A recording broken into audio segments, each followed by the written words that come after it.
Olha, 7h48, estamos de volta aqui com o nosso Panorama 95, nesta manhã de quinta-feira, hoje dia 17 de março do ano 2022.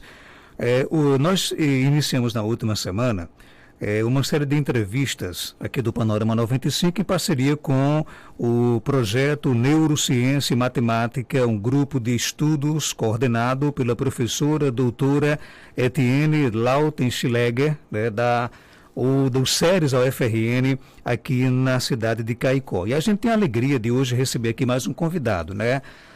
Nós vamos conversar daqui a pouco no programa com o Dr. Júlio Antônio Pereira de Araújo, ele que é graduado em Biomedicina pela Pontifícia Universidade Católica de Goiás, mestre em Ciências da Saúde Aplicadas à Reumatologia pela Universidade Federal de São Paulo, é graduado em Medicina pelo Centro Universitário São Camilo e atualmente atua como oncologista clínico no Hospital Beneficência Portuguesa em São Paulo. O nosso tema de hoje: câncer de mama. Você, mulher que nos escuta, você, homem também, né, que desejar fazer a sua pergunta, o nosso WhatsApp é o 99205-3030. Vou repetir para você, anotar aí, manda a sua pergunta em mensagem de texto, em áudio. Uma pergunta, se você for gravar um áudio, não precisa ser gravar aquele áudio muito extenso, um áudiozinho curto, né, com a pergunta, para que todas as perguntas possam ser contemplada e respondida por Dr. Júlio Antônio. Mas eu queria antes trazer aqui o bom dia da professora doutora Etienne. Doutora Etienne, seja bem-vinda aqui mais uma vez ao nosso programa. Bom dia, professora. Bom dia, eu que agradeço mais uma vez pela oportunidade, né, do Marcos Dantas aqui, deixar a gente falar um pouco sobre ciência. Como eu falei na última semana, o nosso projeto tem a preocupação de encurtar essa distância, né, entre o pesquisador e a população. O Dr. Júlio aqui, né, também é um pesquisador, né, não só clínica lá, mas também é um pesquisador. Como eu mencionei também, né, que na última semana, eu acabei, no decorrer da carreira, perdendo algumas alunas em virtude do câncer de mama, então isso ainda é um assunto, né, que a gente precisa conversar.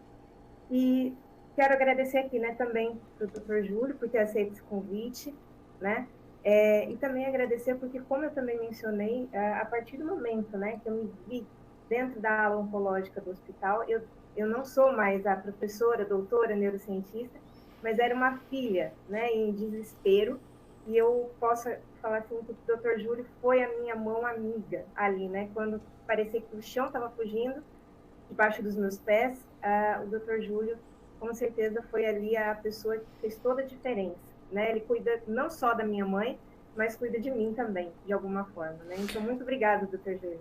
Professor, antes de trazer aqui o doutor Júlio, como é que, por exemplo, temáticas como essa, na semana passada nós recebemos aqui a doutora Graziela, que participou aqui do nosso programa, como é que essas temáticas acabam sendo, digamos assim, discutidas no dia a dia dos alunos do seu curso, por exemplo? Bom, essa temática, como as aulas, né, por exemplo, eu leciono no curso de pedagogia, no SERES. Então, o curso de pedagogia é praticamente formado por mulheres, né? A maioria são alunas. E volta e meia a gente se depara com uma situação de uma aluna que, de repente, teve que tirar a licença porque descobriu um câncer de mama. Então, eu falo que só quando acontece algum caso bem perto da gente, dentro da sala, é que a gente acaba parando uns minutinhos para falar a respeito, né? Mas tendo esse contato um pouco mais perto dessas questões oncológicas, ainda a gente percebe que a gente precisa falar disso não só quando ocorre o fato, mas antes dele ocorrer. E foi por isso que eu pensei, né, em conversa com a doutora Graziela e com o doutor Júlio, por isso que eu pensei, né, de trazê-los aqui para falar também, não só com as alunas que devem estar aí ouvindo a gente, mas também com toda a população, para alertar também sobre a importância da prevenção. Que legal, então. Gente, o Nordeste é a segunda região em número de óbitos por câncer de mama feminino. E, de acordo com o Instituto Nacional de Câncer, o Rio Grande do Norte, o estado onde nós vivemos, tem uma estimativa de 56,33 casos para cada 100 mil habitantes. Para falar mais sobre isso, nós estamos aqui recebendo, através da desse nosso estúdio virtual, Dr. Júlio Antônio Pereira de Araújo, ele que é médico oncologista clínico no Hospital Beneficência Portuguesa em São Paulo. Dr. Júlio, uma alegria imensa, quero aqui agradecer de antemão por aceitar aqui o convite da professora e também do nosso programa. Bom dia, seja bem-vindo aqui ao nosso Panorama 95. Bom dia, Marcos Dantas, bom dia, Etienne, bom dia a todos os ouvintes do Panorama 95. Para mim é um prazer poder compartilhar aqui um pouco de informações com vocês, de um tema que é muito relevante na nossa população, que é o câncer de mama. Como você disse, é um dos cânceres mais frequentes na população, no mundo todo, não só no Nordeste, e por isso a gente tem diversos estudos que foca nesse tema, tanto para tratamento, mas como a Etienne disse, em relação à prevenção, que é algo que é muito importante para toda a população. E é bom também começar a desmistificar muito isso, porque o câncer de mama não dá só em mulheres, não é isso, doutor? Não, de forma alguma. Assim, embora seja muito mais frequente nas mulheres, né, os homens também podem ter o câncer de mama, e o interessante é que os homens com câncer de mama, eles em geral têm algumas mutações, ou seja, são alterações no DNA que predispõem a ter o câncer de mama. Isso é mais frequente quando esses homens têm essas mutações. Além dos outros fatores de risco que são comuns a toda a população, como obesidade, uma dieta inadequada, rica em gordura, rica em carboidratos, né? Isso faz com que aumente a chance da pessoa ter o câncer de mama. Eu queria começar esse nosso bate-papo, já tem muitas perguntas aqui chegando aqui no nosso WhatsApp, já vamos aqui interagir com os nossos ouvintes, mas doutor Júlio, há vários tipos de câncer de mama ou não? Sim, hoje a gente sabe que tem pelo menos 3 tipos de câncer de mama, né? São câncer de mama que usa o hormônio da mulher para se proliferar e crescer. Tem um outro câncer de mama, um tipo de câncer de mama que a gente chama de câncer de mama triplo negativo, ou seja, aqueles que não dependem dos hormônios femininos para crescer e proliferar e gerar metástases. E um terceiro tipo de câncer de mama, que é um tipo especial de câncer de mama, que tem uma proteína na superfície da célula, chamada de proteína HER2, né? Que isso é o alvo de crescimento dessas células, que faz com que como se fosse uma chave e fechadura que a célula utiliza para crescer e se proliferar, né, e eventualmente dar metástases ao longo do tempo. Outra coisa, só em relação a esses tipos de câncer, a gente tem como mais frequência na população, e o mais comum é o câncer que está relacionado aos hormônios femininos, que é o câncer receptor hormonal positivo. É só o fato de ser mulher já é um risco de desenvolver câncer de mama ou existem outros fatores para o surgimento dessa doença? Não, existem sim outros fatores e que é nesses fatores que a gente inclusive tem que atuar no nosso dia a dia para diminuir a chance de ter o câncer de mama. Só o fato, como você disse, de ser mulher já é um principal fator de risco. As mulheres têm 100 vezes mais chances de ter câncer de mama do que um homem, por exemplo, mas a idade avançada também é um fator de risco, ou seja, quanto mais velha a mulher, maior a chance dela desenvolver o câncer de mama. Um outro fator que é muito importante é a menarca precoce e a menopausa tardia, ou seja, quanto mais cedo a mulher menstrua e mais tarde ela para de menstruar, um período em que ela fica exposta aos hormônios femininos maior ao longo da vida, também é um fator de risco. Uma coisa também importante que deve ser lembrada é que a obesidade na pós-menopausa está muito relacionada ao aumento da chance de ter câncer de mama. Diversos estudos hoje focados nisso mostram que quanto maior o índice de massa corpórea e maior a concentração de gordura, ou seja, quanto mais gordura a mulher tem na pós-menopausa, esse é um fator de risco muito importante para o desenvolvimento de câncer de mama. Além de outros fatores, como a nuliparidade, ou seja, a paciente que nunca ficou gestante, ou que pelo menos tem a gestação mais tardia, depois dos 35, 40 anos, é um fator de risco. O fato de não amamentar também é um fator de risco importante. E o outro, consumo de álcool, também não tem nenhuma dose que a gente se considera segura mas os estudos demonstram que o consumo de álcool também aumenta o risco de câncer de mama. Quer dizer que o ato de amamentar previne contra o câncer de mama? Previne contra o câncer de mama. A amamentação é um dos fatores protetores. E além disso, a gente tem que lembrar também que o histórico familiar, ou seja, de pessoas, de familiares que tiveram câncer, para a pessoa que está investigando, é um fator de risco muito importante. E o rastreio, o screening para as pessoas que têm histórico familiar de câncer de mama é diferenciado, porque a gente tem maior chance de encontrar mutações genéticas, ou seja, aquelas alterações no DNA que predispõem ao desenvolvimento não só do câncer de mama, mas também de outros tipos de câncer. A nossa ouvinte Geralda pergunta: tem um sinalzinho pequeno na minha mama e agora coça e dói. O que devo fazer? Mostrei a um médico e ele disse que não me preocupasse, que não era cancerígeno. Bom, a dona Geralda, como qualquer outra mulher, assim, acima dos 40 anos, ela deve fazer o screening com um rastreio de câncer de mama com a mamografia, pelo menos uma vez por ano, né, para que a gente consiga detectar em fases iniciais qualquer alteração da mama. Então, a dona Geralda, ela precisa, se ela não fez, fazer a mamografia, passar com a consulta com o médico ginecologista ou até mesmo com o médico clínico da família para poder identificar de forma mais adequada essas alterações e tomar as condutas que forem necessárias. Mas é muito importante fazer a mamografia, que é um exame que reduz a mortalidade das mulheres, né, com câncer de mama. Por isso que se fala muito da mamografia, que é um exame que realmente ele é capaz de salvar vidas. Doutor Júlio, eu acredito que o assunto câncer de mama ainda envolve muito tabu e para as mulheres realmente é um tema que traz muita preocupação, né? Agora, quando é que a mulher precisa se preocupar? Qualquer tipo de nódulo no seio já é um sinal de alerta?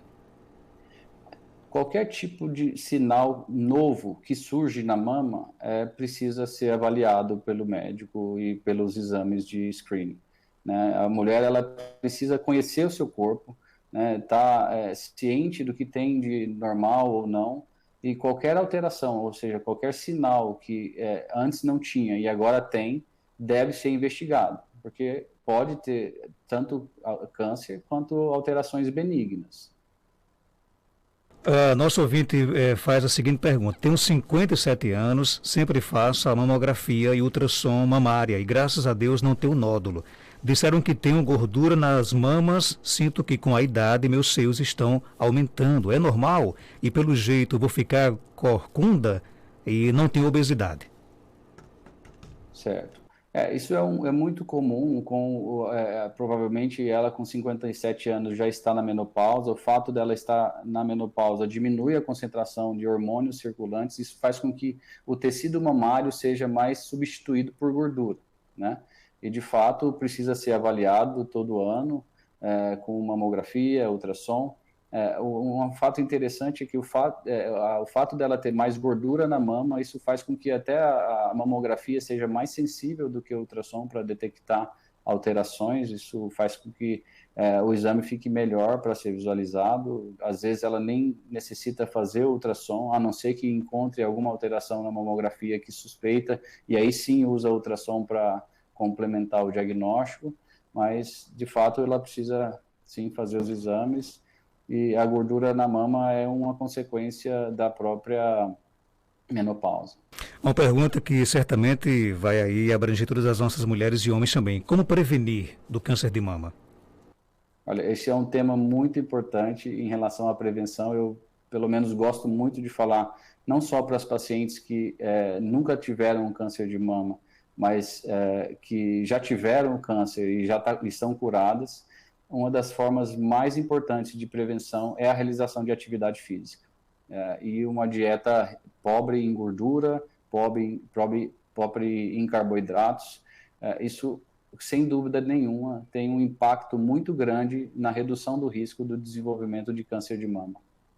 Nosso ouvinte Isabel Cristina pergunta: doutor, eu tenho um histórico de câncer de mama na minha família. Já morreu minha mãe com 65 anos, irmã com 45 anos, tia com 64 anos, hoje tenho 55 anos. Tem a ver com a genética? Muito provavelmente, vocês têm alguma alteração genética, sim, que deve ser investigada. É importante passar em consulta com o médico, fazer os exames de rotina, como toda mulher, e se eventualmente eles acharem necessário fazer uma avaliação genética, porque, inclusive, se a gente faz a alteração genética, identifica uma alteração genética antes da mulher desenvolver o câncer de mama, a gente pode fazer medidas profiláticas que diminuem a chance da pessoa ter o câncer de mama. Ficou famosa a Angelina Jolie no mundo todo por ela ter a mutação do BRCA1, que é a mutação mais comum do câncer para desenvolvimento do câncer de mama, porque a mãe dela tinha tido câncer de mama, algumas pessoas da família dela também tiveram câncer de mama, e por esse histórico ela resolveu testar se ela tinha ou não a mutação, e de fato ela teve, e por isso ela fez a adenectomia profilática, ou seja, ela retirou as mamas, a glândula mamária, né, e também retirou os ovários, porque a gente sabe que as pessoas que têm a mutação em BRCA1, as mulheres principalmente, têm chance de ter tanto câncer de mama quanto câncer de ovário. Homens também podem ter mutação do BRCA1, e isso também está relacionado ao aumento do risco de câncer de próstata, de pâncreas, de intestino, e isso precisa ser investigado, com certeza. A nossa ouvinte Rosânia quer saber se é normal se o normal é fazer mamografia todos os anos. A partir dos 40 anos, a gente recomenda que se faça todo ano a mamografia. O Ministério da Saúde ele tem uma postura de que as pacientes acima de 50 anos, tendo os exames normais antes disso, pode fazer a cada 2 anos, mas assim, de forma mais precisa, a gente recomenda que de fato seja feito todo ano. Doutor Júlio, nossa ouvinte Selma pergunta, há muito tempo nasceu no mamilo do meu peito uma verruga, como se fosse um sinal de carne. Depois de muitos anos começou a doer. Pode ser câncer? Olha, muito provavelmente isso pode ser uma alteração benigna da mama, mas de fato isso precisa ser avaliado clinicamente, eventualmente pelo seu médico, se ele achar necessário fazer uma biópsia, retirar, porque mesmo alterações benignas na mama precisam ser tratadas, mas a chance de ser... Nós perdemos o contato com o Dr. Júlio? Agora sim restabelecido, graças a Deus, né? O exame do toque é o mais usado pelas mulheres e realmente ele traz uma eficiência muito grande? Hoje em dia não se recomenda a realização do autoexame, porque isso eventualmente pode postergar o diagnóstico de câncer de mama, tá? De fato, como eu disse, é recomendado que a mulher conheça o seu corpo, esteja ciente do que tem e o que não tem, porque a gente faz diagnóstico de câncer de mama sem antes ter alteração no exame clínico. Por isso a importância de se fazer a mamografia, porque ela pode identificar nódulos na mama que ainda não são palpáveis, né? Então, não é interessante esperar que você encontre uma alteração na mama para se buscar uma ajuda e buscar a investigação. Nós começamos aqui a nossa entrevista trazendo um dado de que o nosso estado, o Rio Grande do Norte, tem uma estimativa de 56,33 casos para cada 100 mil mulheres. Existem regiões do Brasil que têm esse número bem mais elevado e qual a explicação para isso, por exemplo? De fato, essa é uma média na população geral.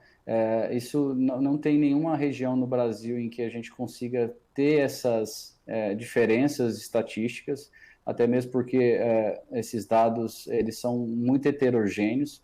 O que faz diferença, às vezes, é no grau de detecção. Em São Paulo, aqui na região sudeste, em geral, a gente tem mais diagnóstico de câncer porque se investiga mais. O rastreio é mais eficaz nas regiões em que tem mais acesso a exames de imagem, a mamografia, por exemplo. A gente sabe que o Brasil é enorme e nem todos os lugares a gente tem tanto acesso a esses screenings e esses rastreios de câncer de mama. Então, e quando tem, às vezes já faz o diagnóstico numa fase mais tardia. Nosso ouvinte pergunta o seguinte: minha mãe tem 2 lâmpadas grandes abaixo das axilas, lado esquerdo e direito. É muito dolorida, mas infelizmente o profissional recusou fazer porque ela não apresentou a mamografia devido a estar dolorido. Isso é certo, doutor? Ela precisa ser avaliada clinicamente, porque alterações na axila bilateral, isso pode estar relacionado a processos infecciosos, inflamatórios, mas de fato o médico precisa examinar clinicamente e direcionar os exames que sejam mais precisos. Não necessariamente a mamografia, mas, por exemplo, o ultrassom, que também pode identificar alterações que a mamografia não conseguiria ver. Doutor Júlio, a gente sabe que ainda existe toda essa questão de... A gente não pode jamais fazer o confronto da vaidade com a saúde, mas, por exemplo, ainda existem muitas mulheres que resistem em fazer o exame, com medo de estar com câncer de mama, perder, por exemplo, o seio, e a reconstrução do seio vem também para amenizar nessa direção?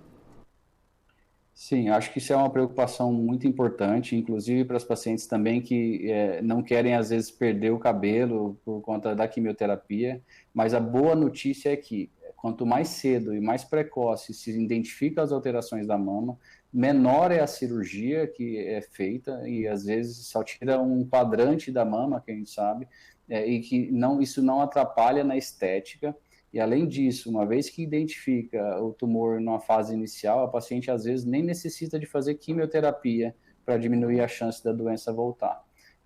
Isso é uma preocupação muito importante, não só das pacientes, mas nós, médicos, também, que temos que ter uma preocupação no sentido de entregar um tratamento que seja tão eficaz para a paciente, mas sem também atrapalhar na qualidade de vida delas e que esteja envolvidos aí em alterações relacionadas à estéticas, da estética que é bastante relevante também. Receber o laudo de uma autópsia, de uma biópsia, aliás, é realmente, em época de que você vai consultar na internet, no Google, é realmente desafiador, né? A nossa ouvinte pergunta o seguinte: recebi o laudo de uma biópsia com o seguinte diagnóstico: lesão epitelial proliferativa sem atípia ou sem atipia, né? O que é que significa isso? Pergunta a nossa ouvinte.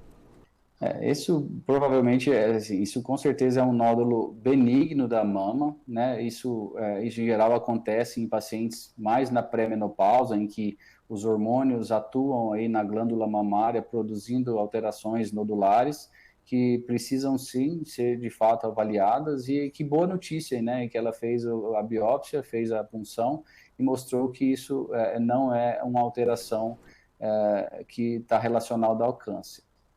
Ela tem 38 anos de idade. 38, isso. Se ela tivesse atipia, se esse nódulo tivesse atipia, seria importante discutir com o médico medidas de prevenção, porque uma vez que a gente tem um nódulo na mama que é benigno, mas que tem atipia, ou seja, que aquelas células têm uma chance maior de se transformar em uma célula maligna, existem medidas clínicas que a gente utiliza para reduzir a chance desses nódulos, que são inicialmente benignos, se transformar em malignos. Doutor Júlio, as campanhas que os governos realizam, né, de prevenção, da importância de sensibilizar as mulheres e os homens para, quanto mais cedo, procurar realmente se prevenir, tem dado surto e efeito aqui no nosso Brasil ou ainda não? Olha, tem sim, porque a gente tem conseguido diagnosticar de forma mais precoce o câncer de mama. Acho que isso é importante, como eu já falei, isso porque reduz a mortalidade. Só que, infelizmente, é muito heterogêneo esse acesso. Mesmo com todas essas campanhas que a gente vê que tem regiões do país em que tem mais acesso a esses exames, mesmo no período de campanha, e outras regiões têm menos acesso. Então isso faz com que ainda precisa de um trabalho muito importante. Por isso que a Etienne teve essa iniciativa. Eu acho que é bastante relevante para inicialmente levar a informação para as pacientes, para que também não seja vinculada a esse screening só na época do rastreio, só no Outubro Rosa, por exemplo, mas sim o ano todo. Eu acho que o principal aliado da nossa saúde é a informação. E uma vez que a paciente tem essa informação, ela pode procurar fazer os exames de screening e de rastreio, que é a mamografia, para que a gente consiga aí, aumentar as chances de diagnóstico e de cura das doenças no estágio mais precoce. A nossa ouvinte Beatriz pergunta, ela conta que está amamentando, né, no momento, e quer saber se ela tem algum risco de ter câncer de mama ou o fato dela estar amamentando pode prevenir também. O fato de ela amamentar, como a gente já disse, é um fator de que diminui a chance de desenvolver o câncer de mama, mas durante a amamentação, existe algumas pacientes que a gente consegue fazer o diagnóstico durante a amamentação. É importante que ela fique observando se tem algum nódulo, algo que surja de diferente, para que possa identificar e fazer os exames. Mas, de fato, durante a amamentação, existe sim uma chance da paciente fazer o diagnóstico durante a amamentação, mas não é o mais comum. Entendi. A nossa ouvinte, Socorro, pergunta, doutor, é possível ficar curada do câncer e depois ter o câncer novamente? Existe sim, inclusive também um dos fatores de risco. Uma vez que a paciente teve um câncer de mama e foi diagnosticada e curada, ela tem maior chance do que a população geral de ter um segundo câncer de mama. Mas é importante fazer todos os exames regulares, fazer o screening a cada 3 meses, depois que faz o diagnóstico, fazer o acompanhamento médico regular, porque faz com que aumente a chance dela também fazer o diagnóstico do novo câncer de mama e, de novo, num estadio mais precoce e também, assim, aumentar a chance de cura desse segundo câncer. Tem mais perguntas? Bom dia. Bom dia, doutor Júlio. Eu fiz um exame de ultrassonografia e mamografia e deu nódulos benignos. A enfermeira do posto disse que não precisava, deu normal. Mas acha que precisa fazer uma pulsação, uma biópsia. Deu para entender a pergunta, doutor Júlio? Deu sim. A gente sempre que tem o laudo de uma mamografia, de um ultrassom, são liberados os laudos nas categorias que a gente chama de BIRADS, que é uma categoria que a gente identifica os nódulos que têm maior chance de ser malignos e nódulos com menor chance de ser malignos. Os nódulos BIRADS 2, em geral, são alterações benignas da mama e, de fato, tem indicação de repetir o exame em 1 ano. Agora, quando tem nódulos, por exemplo, BIRADS 3, o ideal é que se repita esse exame mais precocemente, em 3 a 6 meses, e a única indicação de punção dos nódulos é quando ele é classificado como BIRADS 4. Isso faz com que necessite uma investigação adicional com a punção. Mas se seu exame veio com BIRADS 2, segue o fluxo de realização dos exames em 1 ano. O BIRADS 4, no caso, ele é o mais preocupante?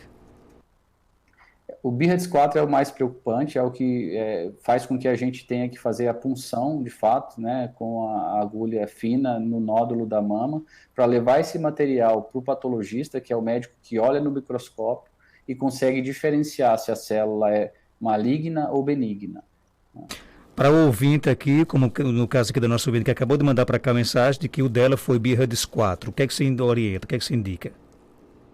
Em sendo BIRADS 4, é fundamental que ela faça a punção do nódulo e que esse material seja enviado para o laboratório de patologia para fazer a diferenciação, porque o exame de imagem, em sendo um nódulo BIRADS 4, ele não tem capacidade de fazer essa diferenciação entre câncer ou alteração benigna, e sim o exame complementar, que é a biópsia. Tenho 41 anos, nunca fiz nenhuma ultrassom e nem outro tipo de exame. Sinto muitas pontadas nos seios. Preocupante nesse caso? Com 41 anos, ela já necessita ter que iniciar o screening para câncer de mama. É interessante que ela seja avaliada pelo médico clinicamente e que se faça os exames, tanto a mamografia quanto o ultrassom.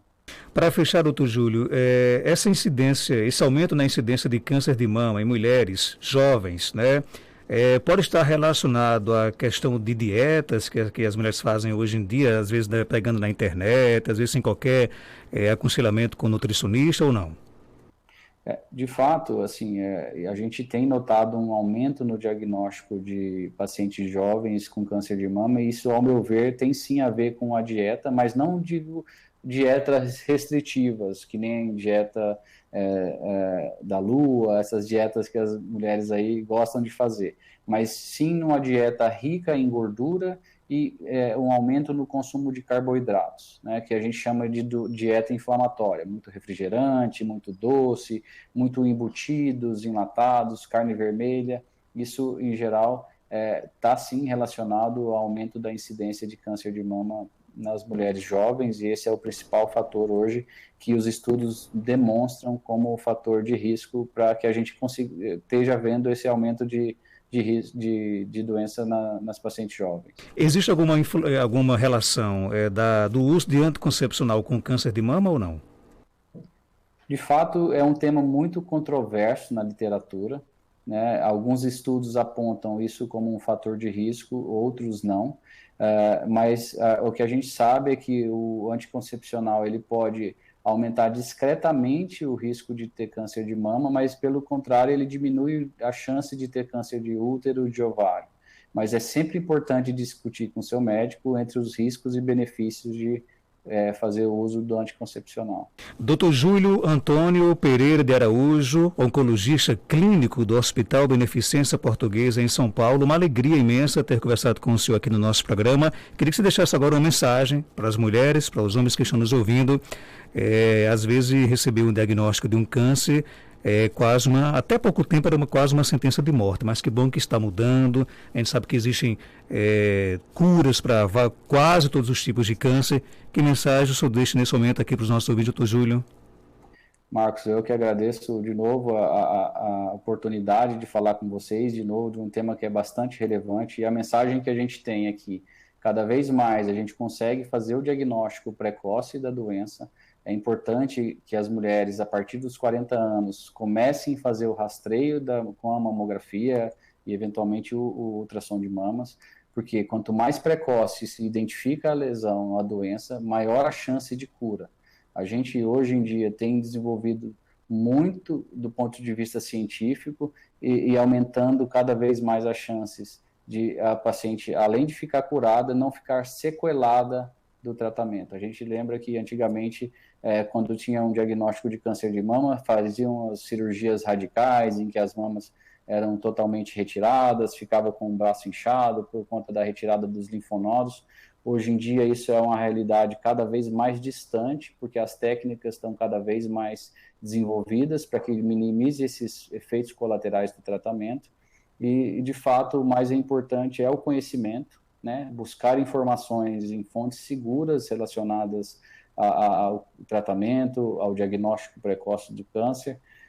Inclusive, a gente tem dados de que as pacientes que fazem o diagnóstico na fase mais avançada da doença, ou seja, com doença metastática, tem se desenvolvido muitos estudos com tratamentos muito eficazes, em que a pessoa vive muito tempo com tratamentos que trazem a paciente para o dia a dia normal dela, sem necessitar fazer quimioterapia, sem queda de cabelo, né, sem fazer com que ela fique de fato doente, né, que a gente fala. Então, para mim é um prazer poder falar isso para vocês. Eu acho que a gente tem diversos estudos aqui em São Paulo, no mundo inteiro, pela frequência, é um tema muito relevante e que me coloca à disposição de novo para que a gente possa discutir esse tema com mais calma, com mais detalhes, para que a gente consiga levar essas informações para a população.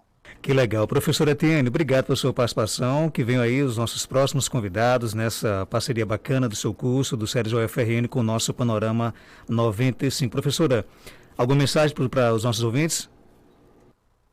Claro, né? Novamente, falar que a gente precisa, né? Deixar, às vezes, o preconceito, porque, como eu falei, não é fácil ainda falar sobre câncer, muitas pessoas não gostam nem de pronunciar essa palavra, né? Mas a gente precisa falar precisa falar a respeito, só assim que a gente consegue evitar, né, algumas tragédias familiares aí. E aí também quero agradecer mais uma vez ao programa Panorama 95 e também a minha equipe, né, de monitores, que está todo o suporte aí sempre na divulgação e ajudando a gente. Muito obrigada. Eu que agradeço aqui essa parceria bacana